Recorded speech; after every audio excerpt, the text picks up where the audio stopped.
महागाव येथे अतिक्रमण हटवण्याच्या कारवाईला वंचित बहुजन आघाडीने तीव्र विरोध दर्शवला आहे।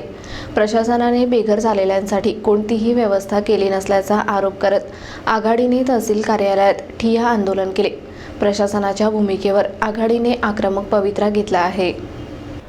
बार्शीटाकळी तालुक्यातील महागाव येथे अतिक्रमणधारकांवर प्रशासनाने सुरू केलेल्या कारवाईवर वंचित बहुजन आघाडीने तीव्र नाराजी व्यक्त केली आहे। अतिक्रमणधारकांसाठी कोणतीही पर्यायी व्यवस्था न करता प्रशासनाने थेट घरे पाडल्याने अनेक कुटुंबे बेघर झाली आहेत। वंचित बहुजन आघाडीचे जिल्हाध्यक्ष प्रमोद देंडवे आणि जिल्हा महासचिव मिलिंद इंगळे यांनी महागाव येथे जाऊन परिस्थितीचा आढावा घेतला। त्यांनी थेट बार्शीटाकळी तहसीलदारांना जाब विचारत अतिक्रमणधारकांना बेघर करताना पर्यायी व्यवस्था का केली नाही असा सवाल केला। प्रशासनाच्या या कारवाईमुळे अनेक कुटुंबांना थेट तहसील कार्यालयात मुक्काम ठोकण्याची वेळ आली। या घटनेच्या निषेधार्थ वंचित बहुजन आघाडीच्या कार्यकर्त्यांनी तहसील कार्यालयात ठिय्या आंदोलन केले। त्यांच्या दबावानंतर प्रशासनाने तातडीने बेघर झालेल्यांसाठी जेवण आणि चहाची सोय केली। मात्र आघाडीने प्रशासनाच्या या कृतीवर समाधान न मानता त्वरित योग्य पुनर्वसनाची मागणी केली आहे। याच पार्श्वभूमीवर वंचित बहुजन आघाडीच्या वतीने अकोला जिल्हाधिकाऱ्यांना निवेदन देण्यात आले असून अतिक्रमणधारकांना घरकुल आणि पर्यायी जागा उपलब्ध करून देण्याची मागणी करण्यात आली आहे।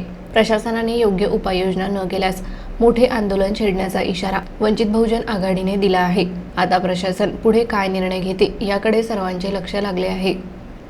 जेवायची सोय, काही खायची सोय, राहायची सोय, फक्त आले तुम्ही पाडून राहिले, तुम्ही पर्याय व्यवस्था देता येईल। प्रशासनाची जबाबदारी काहीच नाही का? फक्त तुम्ही कायदा सुव्यवस्थेसाठी आले असाल त्याबद्दल ग्रामपंचायत सांगत मग त्या ग्रामपंचायतले का नाही सांगितलं तुम्ही की बा या लोकांची व्यवस्था करा म्हणून? आता 40-50 महिला तुमच्या कार्यालयात तिथे जाऊन बसलेल्या आहेत। काहीच सोय नाही, तर आम्हाला तिथं मुक्काम करू द्या। ते कालपासून उपाशी आहे।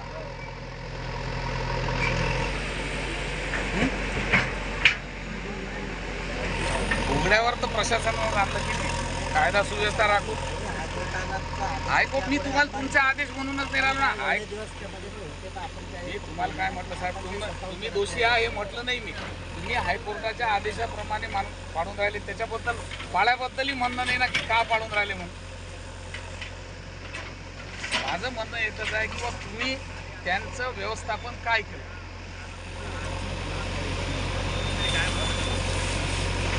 तुम्ही कारवाई थांबा तोपर्यंत